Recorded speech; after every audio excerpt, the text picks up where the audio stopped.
Salaam sama gaay baa ngeen ni ci jàmm tey ñoo wax ci Singapour nag dafa bokk ci dëkk yi nga xamante ni dañoo taaru trop te nekk ci yoonu développement bokk tamit ci dëkk yi dàq ci àdduna bi gën fee rafet. Singapour tamit dafa bokk ci dëkk yi nga xamante ni bu fekkee ne ab Sénégal la bëgg faa dem e-visa nga koy duggee, passeport ngay am jënd sa billet, aajowul ngay dem di demander visa. Après da ngay remplir seen formulaire bi, def sa réservation billet d'hôtel, nga yor tamit sa argent de poche boo xam ne bu àggee mën nga cee yor sa bopp ba keroog ngay ñëwaat. Singapour tamit ba tey bokk na ci dëkk yi gën a baax économique ci àdduna bi. En plus ci dëkk yi mujjee ñëw ci la bokk, mujjee tegu ci yoonu développement. Singapour tamit moom nekkul dëkk bu mag, dëkk bu ndaw la. Habitants yi mi ngi toll ci diggante 4 millions jàpp 5 millions bariwuñ, te Sénégalais bi mën na fa dem sans visa. te seen dëkk tamit booy xool boo koy comparer ak Europe da nga naan Europe dàqu ko. booy xool tamit dëkk yu bari yu mag yi naan dafa développé dàquñu Singapour, te pour dem fa aajowul visa. Mais problème li mooy ba xam est-ce que boo demee da nga fa mën a liggéey ou pas. dëkk bu la boo xam ne tamit bu la yàlla demee ba nga am fa liggéey, waaw ñoom incha allah kon yow mën nga cee génn, ndax ñoom li ñu fay ci journée bi mu ngi dana dem ba toll ci $100 te $100 boo koy convertir ci CFA xaalis bari lay doon, mi ngi toll ci 46,000 ci franc CFA. mais nag est-ce que pour nga trouver foofu job nga am fa liggéey nekk na lu yomb d'abord, ndax ñoom daa am benn système bu ñu teg te dafa nekk lu xaw a difficile tuuti pour ñi nga xam ne dañuy immigré pour ñëw liggéey am fa xaalis. ndax ñoom système bi ñu teg mooy képp ku fa ñëw ak réew mu mën di jóge, pour loo fa mën a liggéey tamit nga bàyyi war ko fa day gën a yomb nga yóbbu war ko sa réew. ndax ñoom ab sénégalais 1 mois lañ ko may ci dëkk mi toog fa, bu jeexee da ngaa war a génn. te soo génnul nag jour boo fa defaat di nga fay xaalis, te xaalis boobu ci dollar lay doon. imagine ñu lay fay par exemple $100, après chaque jour nga war a fayaat $50 boole kook say lekk say naan ak fay sa loyer. te la plupart boo àggee ci hôtel yi ngay dëkk, te ñoom bokk nañ ci ñi gën a cher le li ñuy fay ci hôtel. kon nag boo fa demee di wut liggéey dana jafe trop, ak li ngay am ci journée bi nga boole kook say frais ak li nga war a fay yëpp dana metti. kon mën naa wax ne bokkut ak dëkk yi nga xamante ni dañ fay dem pour wut xaalis pour immigrer. dafa bokk ci dëkk yi nga xamante ni pour dem wut fa xam-xam, wala nga bëgg a visiter wala nga am envie dem Singapour pour découvrir ni ñu liggéeyee seen dëkk bi ni mu mel.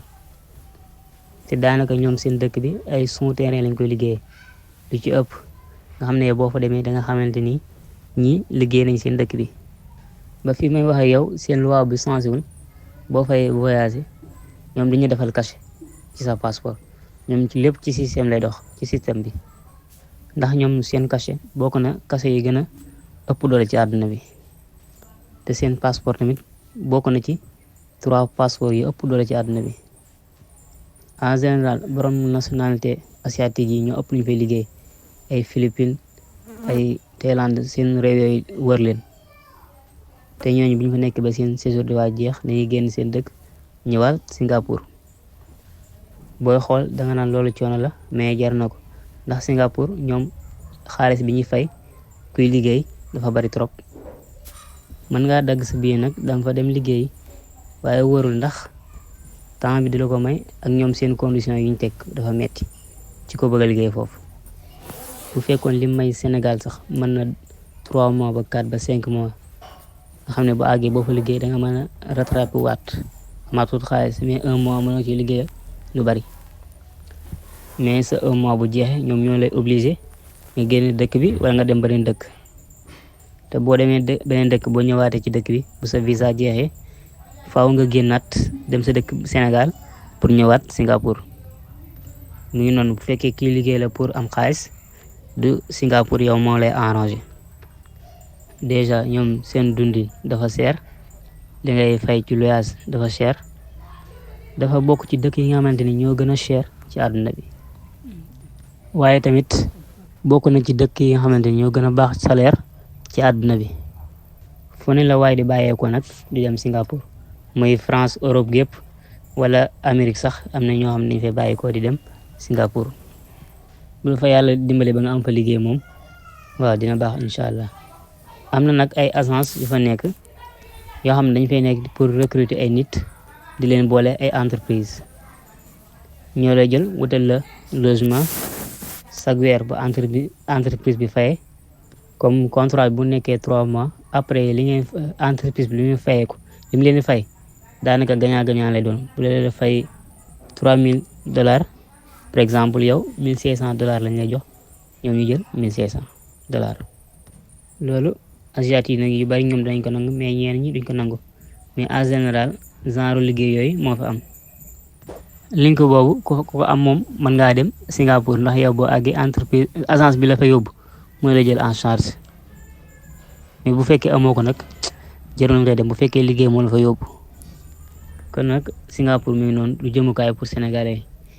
li gën a garaaw ci Singapour nag doo dox ak benn étranger te benn étranger ci mbedd yi te yorul permis de travail.